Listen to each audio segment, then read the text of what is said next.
figure it out. So, bit of breaking news. Vienna, Virginia will watch it for you, get you some updates in a matter of moments here.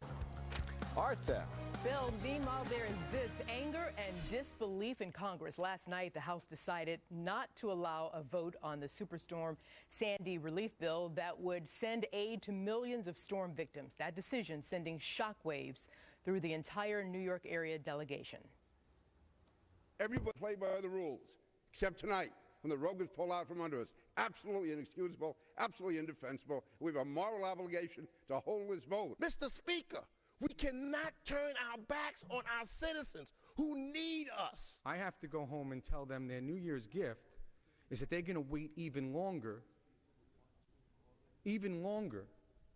for something they should have had over a month ago. This is an absolute disgrace, and the Speaker should hang his head in shame for not allowing this to come up. Joining me now, New York Congressman Peter King. He is also chairman of the Homeland Security Committee. And I have to ask, what were they thinking, Congressman? I thought this is absolutely indefensible. It's inexcusable. We had been meeting, I'm talking about myself, Congressman Grimm, Congressman Lobiondo, the New York and New Jersey delegations, meeting with the Republican leadership, with Governor Cuomo, Governor Christie, Mayor Bloomberg. We were promised that this vote was coming up. Every penny that was asked for was documented. Every document they requested, we gave them.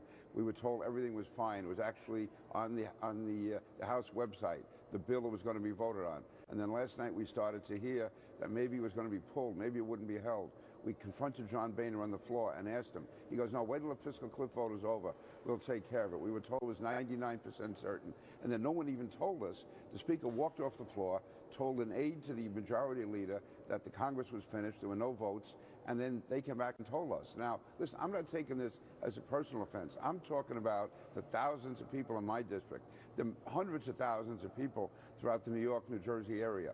Within 10 days after Katrina, $60 billion was appropriated.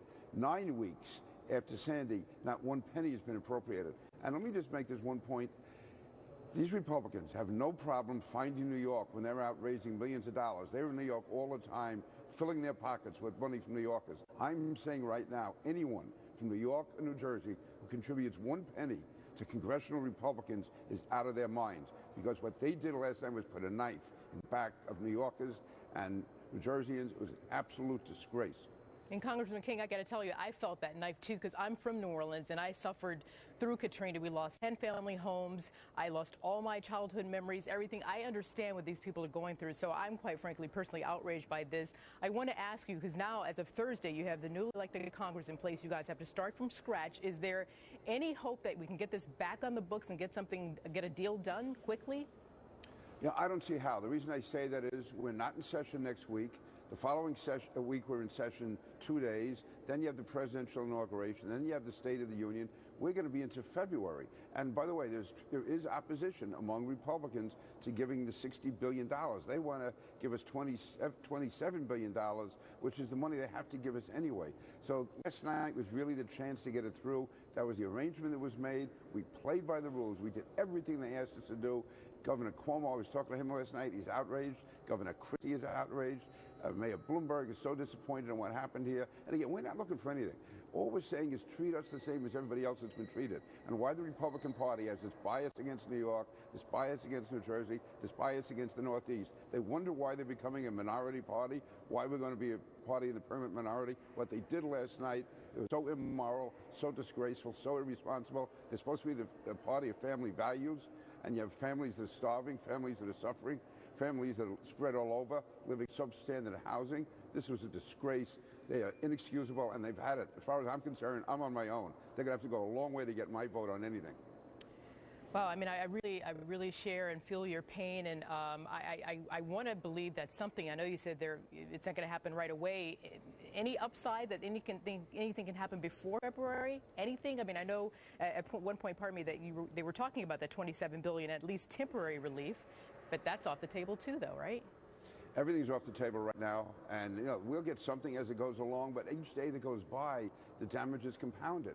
For instance, the New York City subway system, the Brooklyn Battery Tunnel, wastewater treatment plants in Nassau County. Nassau County alone has $6.5 billion in damage. The County Executive Ed Mangano. The budget was on the precipice anyway because of tough fiscal times. How does he pay all the money that was incurred, all those expenses that were incurred? How does he rebuild? Same in Suffolk County with Steve Ballone, Governor Cuomo in New York, Governor Christie in New Jersey. And, you know, Governor Christie, he's the one the Republicans put him out front. He's our man. He's our blue-collar candidate. He's the guy who represents the heart and soul of the Republican Party. He went everywhere for Republicans all over the country. He went everywhere. And what they do, they knifed him in the back. Have you spoken to Governor Christie? I spoke to Governor Christie last night, and I'm not, you know, doing the production work for your television show.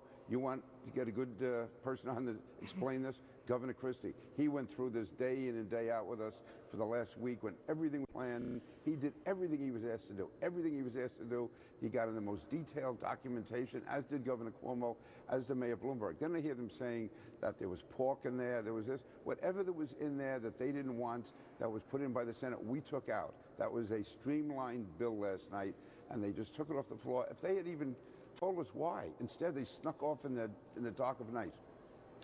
Well, I can't believe that this is not, the relief is not getting to these poor families that need it, the business owners, et cetera.